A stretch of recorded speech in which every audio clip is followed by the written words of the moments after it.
The massive alien ship appeared over New York without warning.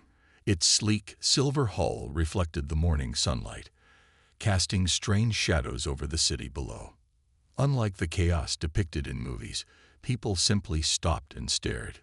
Traffic halted. Phones came out. Social media exploded. Lieutenant James Miller watched from the roof of the UN building, his hand resting on his standard-issue sidearm more from habit than any real concern. Around him, other military personnel maintained their positions, all of them knowing that if the aliens meant harm, their weapons would be about as useful as throwing rocks. The ship's message came through every device on Earth simultaneously. We come in peace, as representatives of the Galactic Federation. Within hours, the world's leaders gathered at the UN. Miller, having drawn the lucky straw for security detail that morning, found himself standing guard during humanity's first official contact with alien life. The beings that emerged from their shuttle were tall, with blue-tinted skin and 4 arms. They'd moved with a grace that made them appear to be floating. Their leader, who called himself First Speaker Tom, a name chosen specifically to be easy for humans to pronounce, addressed the assembly. "We have watched your species for some time," he said through a device that translated his whistling speech. "You have reached a level of development that qualifies you for membership in our federation." The room erupted in excited murmurs. Miller maintained his position, but even he couldn't help feeling a surge of pride. Humanity was going to join an interstellar civilization. Then First Speaker Tom continued, "However, there are certain standards that must be met. Your military technology, particularly your weapons, are problematic." The murmurs turned confused. The alien gestured, and a hologram appeared in the center of the room, showing various human weapons: rifles, pistols, artillery pieces. "Your reliance on primitive projectile weapons is concerning," Tom said. "Such devices haven't been used by civilized species for millennia. To join the Federation, you must adopt our standard energy-based weapon systems." Miller felt his hand tighten on his pistol. Primitive. The M5 laser rifle prototypes they'd been testing had less than half the accuracy and stopping power of his current weapon. "We will provide your military forces with proper weapons," Tom continued, "and we will assign instructors to oversee the transition. We expect full compliance within 1 standard solar cycle." The world leaders had little choice but to agree. The technology gap between Earth and the Federation was too vast to argue. Miller watched as the Secretary General signed the preliminary agreement. After the ceremony, Miller found himself approached by First Speaker Tom. "Lieutenant," the alien said, "your position here indicates you are trusted by your government. Would you be willing to serve as our primary liaison for the weapons transition program?" Miller blinked in surprise. "Sir, I'm just a security officer." "You are a trained warrior who has demonstrated discipline and calm in an extraordinary situation. Those are the qualities we need." Tom's translator made his whistling sound almost friendly. "Besides, our scans show you are exceptionally skilled with your primitive weapons. You will help us understand how to best help your people advance." That evening, Miller sat in his apartment, looking at his service pistol. Tomorrow, he would begin learning about energy weapons that could punch holes through tanks, weapons that could disable electronics from a mile away, weapons that the most advanced civilizations in the galaxy had deemed superior. He field-stripped his pistol one last time, cleaning each part with practiced ease. The weight of the weapon, the smell of gun oil, the precise mechanical clicking of the parts, all of it felt right in a way he couldn't explain. "Primitive," he muttered, reassembling the weapon. "We'll see about that." As he placed the pistol in its case, he had no way of knowing that this simple machine, this collection of springs and metal that used controlled explosions to launch small pieces of lead, would soon change the balance of power in the entire galaxy. Sometimes, the old ways weren't just tradition. Sometimes, they were simply better. 3 months into the Federation's weapons training program, Miller felt like he was back in basic training. Only this time, he couldn't hit the broadside of a barn. The energy weapon in his hands hummed softly, a sound that still made him uncomfortable. The target downrange remained unmarked, despite his best efforts. "You are still anticipating the recoil," his instructor, Deputy Arms Master Ray, observed. The alien's 4 arms were crossed in what Miller had learned was a gesture of frustration. "There is no recoil with energy weapons. You must unlearn these primitive habits." Miller lowered the weapon, trying not to show his own frustration. Around him, other human soldiers were having similar problems. The training facility, built inside a converted military base in Nevada, echoed with the distinctive whine of energy weapons and the even more distinctive sound of instructors correcting their human students. Again, Ray commanded, "Remember, the targeting system is linked to your neural pattern. You must think of the beam as an extension of your will." Miller raised the weapon, trying to clear his mind. The targeting display floated in his vision, fed directly into his optic nerve by the weapon systems. He focused on the target, mentally reached out as he'd been taught, and pressed the activation stud. A brilliant blue beam shot out and missed the target by nearly 2 feet. Ray's skin darkened, a sign Miller had learned meant deep concern. "Perhaps we should rest. Your neural patterns show strain." Later that evening, Miller sat in the base's mess hall with Captain Robert West, who commanded another training unit. The food was Federation standard, nutritionally perfect, and completely tasteless. "How's your unit's accuracy ratings?" West asked, pushing his food around his plate. Miller shook his head. 30% below our old scores. "Yours?" "Worse, 40%. And that's with the targeting computers doing half the work." West leaned forward, lowering his voice. "I heard the Federation's getting worried. We're supposed to be combat ready in 9 months, but at this rate." Their conversation was interrupted by the base's announcement system. "All unit commanders report to Briefing Room 1. Priority meeting in effect." The briefing room was packed with human officers and Federation instructors. On the main screen, First Speaker Tom's image looked down at them with what Miller had learned to recognize as barely concealed worry. "The transition is not proceeding as expected," Tom began without preamble. "Your species' adaptation rate to our weapons is concerning. The Defense Council has expressed doubts about humanity's readiness for Federation membership." Miller felt his stomach tighten. Being rejected from the Federation would be a disaster for Earth. They'd already begun integrating their economies, their technologies. Going back wasn't an option.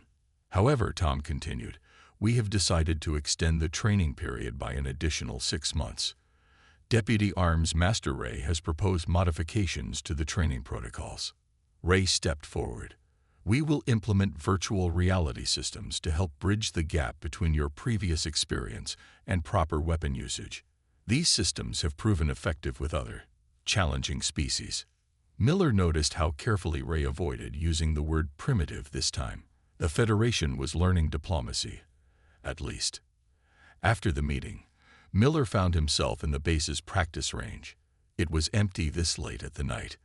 The energy weapon felt wrong in his hands, like trying to write with the wrong hand. Out of habit, he touched his old pistol, still holstered at his side. Federation regulations allowed them to keep their old weapons, for cultural purposes, they'd said. The contrast between the 2 weapons couldn't have been more stark.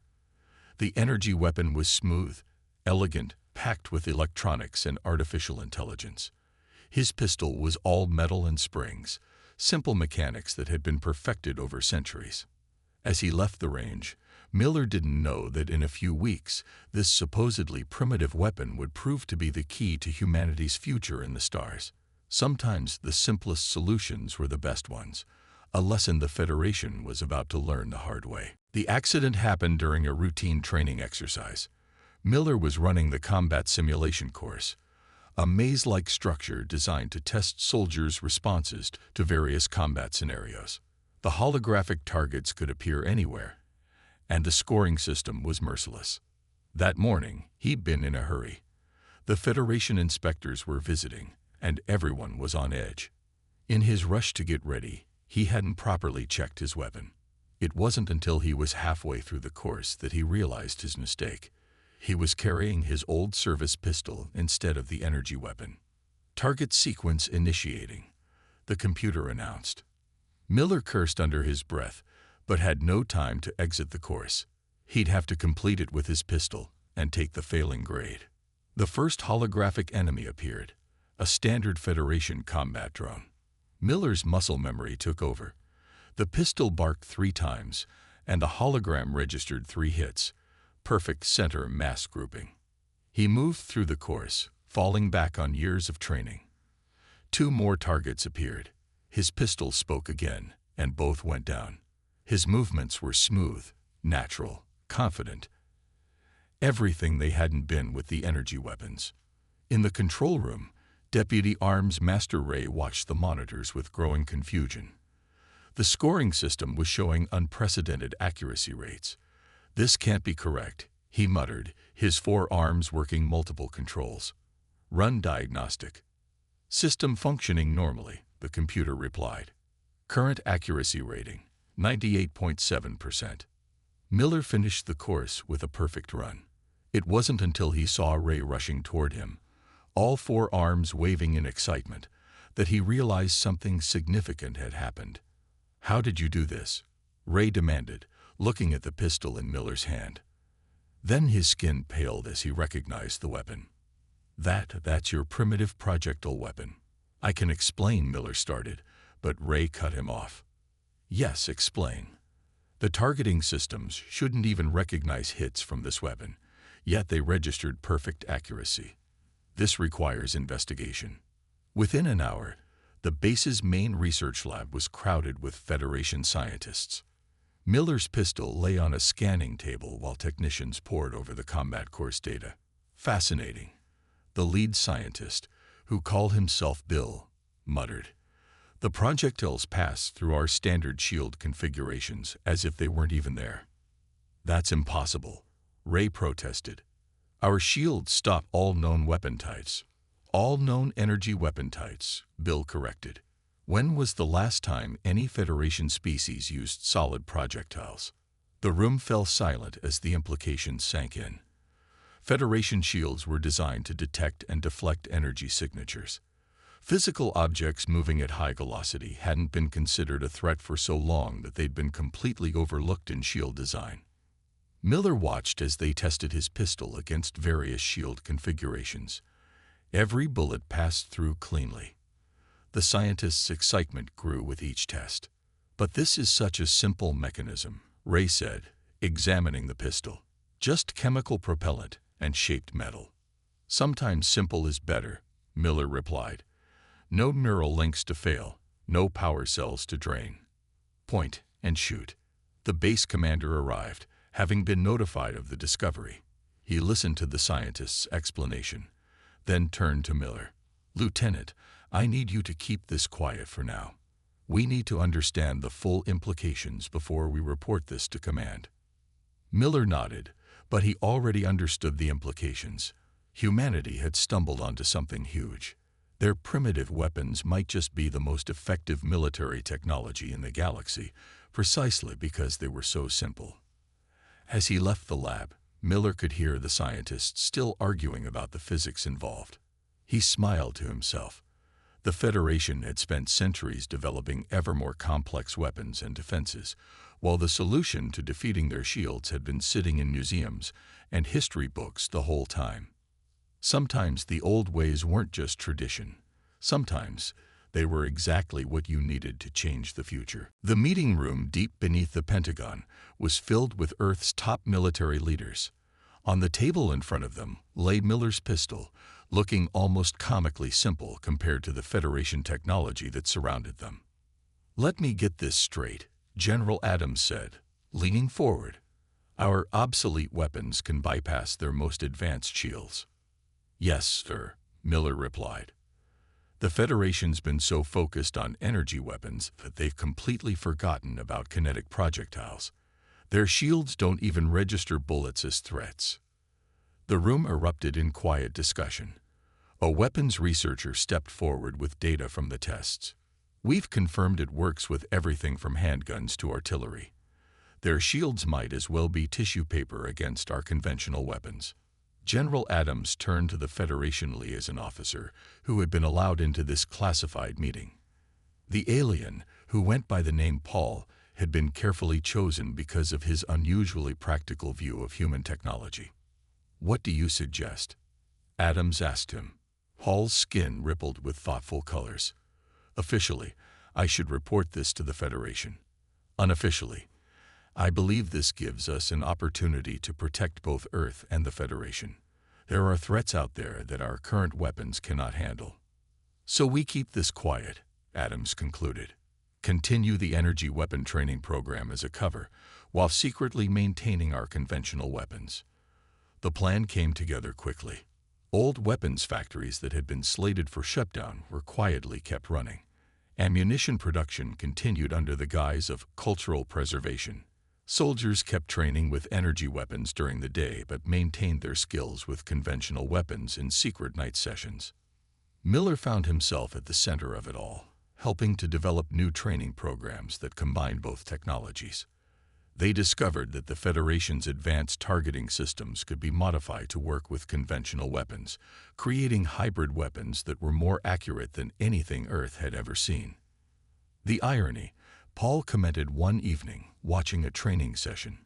"In trying to advance your species, we may have helped you perfect your existing technology instead."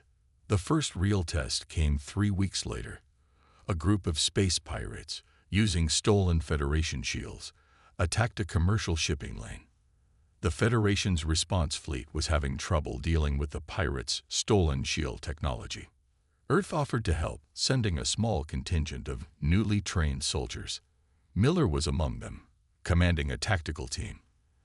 They boarded the pirate vessel using Federation energy weapons as a cover, then switched to conventional weapons once inside. The pirates never knew what hit them. Their shields, calibrated for energy weapons, did nothing against the barrage of bullets. The raid was over in minutes, with minimal casualties and all hostages rescued.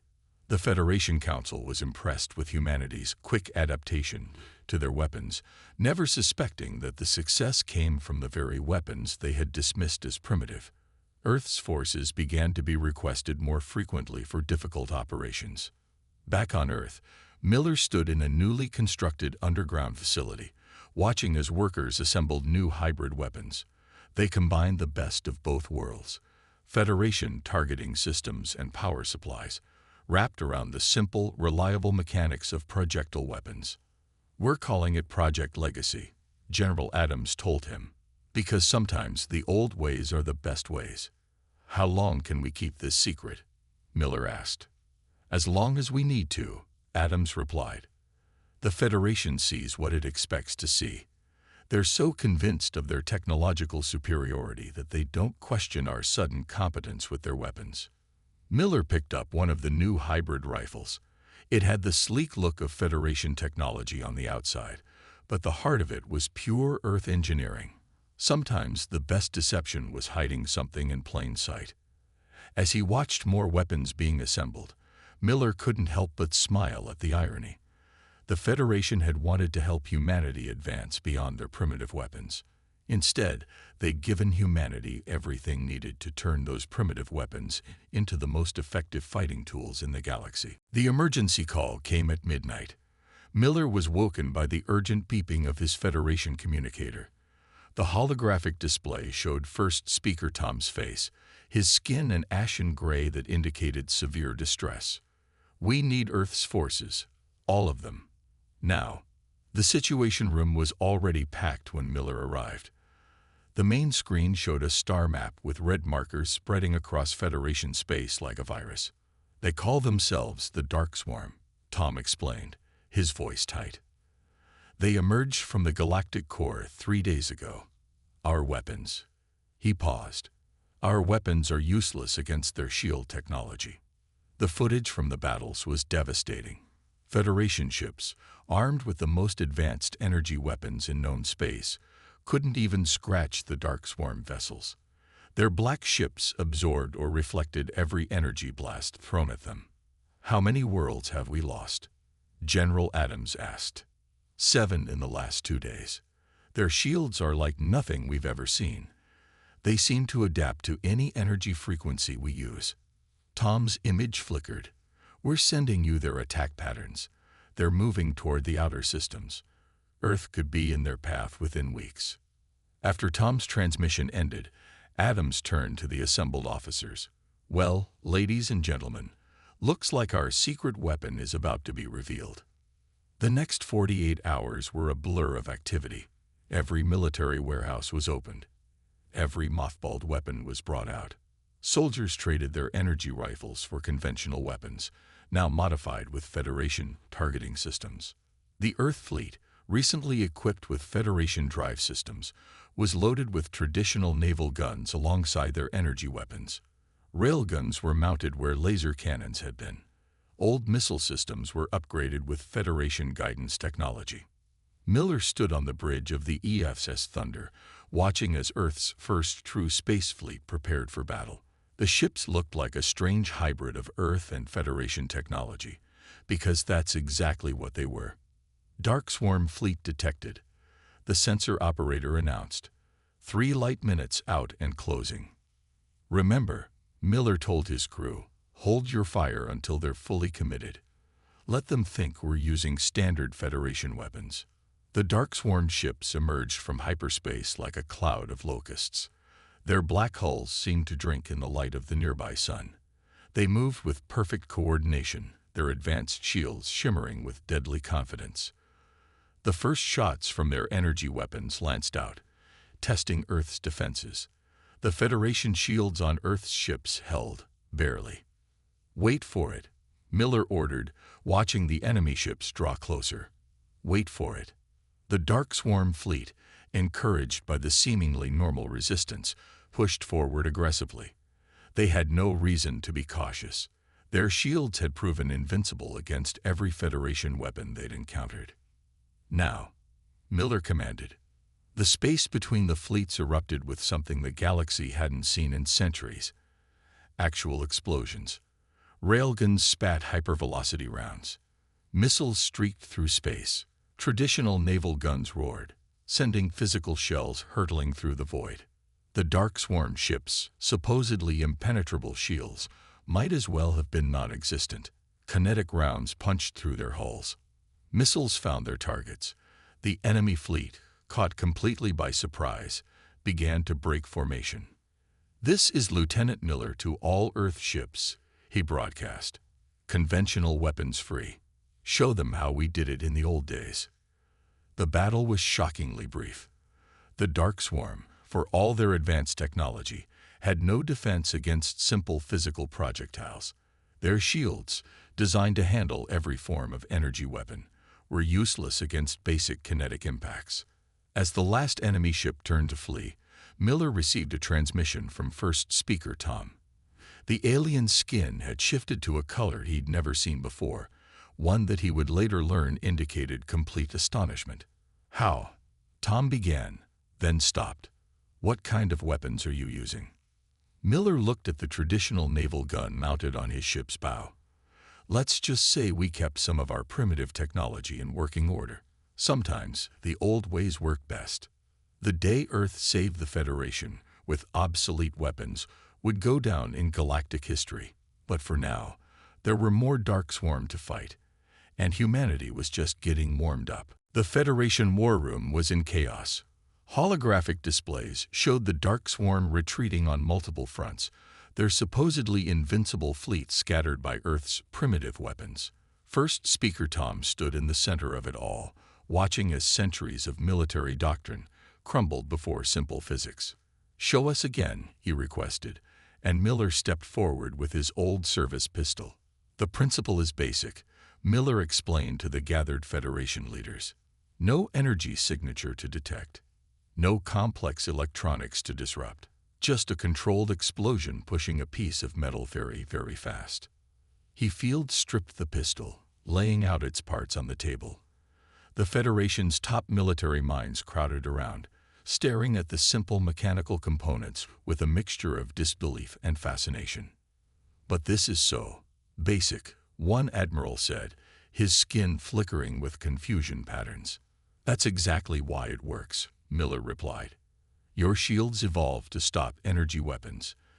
You never thought anyone would go back to kinetic weapons. The Dark Swarm made the same mistake." The evidence was undeniable. Footage from the battles showed Earth's ships, armed with their hybrid weapons, tearing through Dark Swarm defenses like they weren't even there. Old-style naval guns, upgraded with Federation targeting systems, proved devastatingly effective in space combat. "We need these weapons," Tom announced. "All of them. Earth must share this technology with the Federation." Miller shared a look with General Adams, who nodded. The time for secrecy was over. "We'll help you set up production," Adams said. "But remember, these aren't new weapons. They're old ones. Sometimes moving forward means looking back." The next few weeks saw an unprecedented cooperation between Earth and Federation engineers. Human gunsmiths worked alongside alien technicians, combining simple mechanical principles with advanced targeting and materials technology. The results were impressive. Rail guns became more powerful with Federation power systems. Bullets gained new capabilities with advanced metallurgy. Missile guidance systems achieved pinpoint accuracy with alien sensor technology. But the basic principles remained the same. When the Dark Swarm launched their next major offensive, they found themselves facing not just Earth's fleet, but Federation ships armed with these new old weapons. Miller watched from the Bridge of the Thunder as the combined fleet engaged the enemy. Federation ships, their elegant designs now bristling with kinetic weapons, fought alongside Earth vessels. The space around them, filled with physical projectiles, overwhelming the Dark Swarm's energy shields. "Look at that," his tactical officer said, pointing to a Federation cruiser that had just destroyed a Dark Swarm ship with a broadside of railgun fire. "They're learning fast." "They're adapting," Miller corrected, "just like we did. Sometimes you have to go backward to move forward." The battle ended in another victory, but this one was different. This time, Earth wasn't fighting alone. The Federation had embraced the primitive technology they had once dismissed and were proving to be quick studies. After the battle, Miller found himself in a strange position, teaching Federation weapons officers how to clean and maintain their new guns. The irony wasn't lost on him as he showed a four-armed alien how to field strip a rifle. "I must admit," the alien said, carefully reassembling the weapon, "there is an elegance to this simplicity. No neural links to fail, no power cells to drain. Just well-made mechanical parts working together." "That's what we've been trying to tell you," Miller replied. "Sometimes the old solutions are the best ones." As he watched more Federation crews training with their new weapons, Miller reflected on how quickly things had changed. Just months ago, humanity had been struggling to prove themselves worthy of joining the Federation. Now they were teaching the most advanced civilization in the galaxy how to fight effectively. The Dark Swarm's invasion had done what years of diplomatic talks couldn't. It had shown the Federation that progress didn't always mean complexity. Sometimes, the path forward led through the past. And somewhere out there, the Dark Swarm were about to learn a very hard lesson about underestimating primitive technology. 1 year after the first Dark Swarm invasion, Miller stood in the newly constructed Federation Earth Joint Weapons Development Center. The massive facility, built in the Nevada desert not far from where he'd first accidentally discovered humanity's advantage, represented the new balance of power in the galaxy. On the testing range, Federation officers practiced with various Earth weapons, while human instructors helped them perfect their technique. The sound of gunfire mixed with the hum of energy weapons, the new standard for military forces across the galaxy. "Did you ever imagine this?" General Adams asked, walking beside Miller as they toured the facility. "That our primitive weapons would change the entire Federation?" Miller watched as a group of alien cadets practiced field-stripping rifles. Their four-armed nature made them exceptionally good at weapons maintenance once they got the hang of it. "The Dark Swarm's final surrender came in this morning," Adams continued. "Their leadership couldn't believe they were defeated by technology they considered ancient history. The aftermath of the war had transformed the galaxy's military doctrine. Every Federation ship now carried a mix of energy and kinetic weapons. The term primitive had been officially retired from Federation documents referring to human technology. In the facility's research wing, human and Federation scientists worked together, combining the best of both worlds. New alloys made bullets more effective. Advanced propellants increased muzzle velocity. Targeting systems became more precise. But the basic principles remained unchanged. When a Federation admiral had suggested adding neural links to rifles, Miller had demonstrated why that was a bad idea by having him try to operate a weapon after an EMP blast. The admiral got the point. Simplicity meant reliability. Earth's status in the Federation has been officially upgraded, Adams said, showing Miller a document on his tablet. We're now classified as a primary military innovation center. Every Federation species will send their forces here for training. They reached the memorial wall, where the names of those lost in the Dark Swarm War were displayed. Both human and Federation casualties were listed together, the first time in Federation history that human losses were honored equally. The Federation Council is implementing new protocols, Adams continued. No technology will be dismissed as primitive without thorough testing. They're calling it the Earth Protocol. Miller smiled at that. The galaxy's most advanced civilization had learned a crucial lesson. Newer didn't always mean better. Sometimes the solution to a problem had already been discovered, tested, and proven effective long ago. In the facilities dock, a new class of ships was being constructed. They combined Federation drive systems and shields with traditional naval weapons.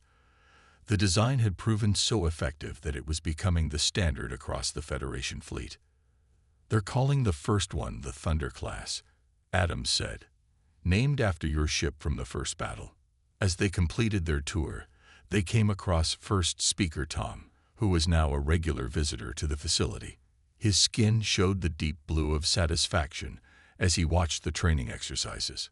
The Federation owes humanity a great debt, Tom said. You taught us that progress isn't always about moving forward. Sometimes it's about remembering what worked before. Miller thought about his old service pistol, now displayed in a place of honor in the facility's museum. That simple weapon had changed the course of galactic history, not because it was advanced, but because it was reliable, effective, and simple. What's next? Miller asked. The Federation Council wants to review other primitive human technologies, Tom replied. Your species seems to have a gift for finding simple solutions to complex problems. As they watched another group of trainees practice, Miller reflected on how far they'd come. Humanity had joined the galaxy's greatest civilization, not by abandoning their past, but by showing why their old ways still had value. Sometimes the dumbest solution was the smartest choice. Sometimes moving forward meant looking back. And sometimes being primitive just meant being practical. The galaxy had learned these lessons the hard way. But now, as human and alien worked side by side, combining the old and the new, the future looked brighter than ever. All because of a simple pistol that everyone had thought was obsolete.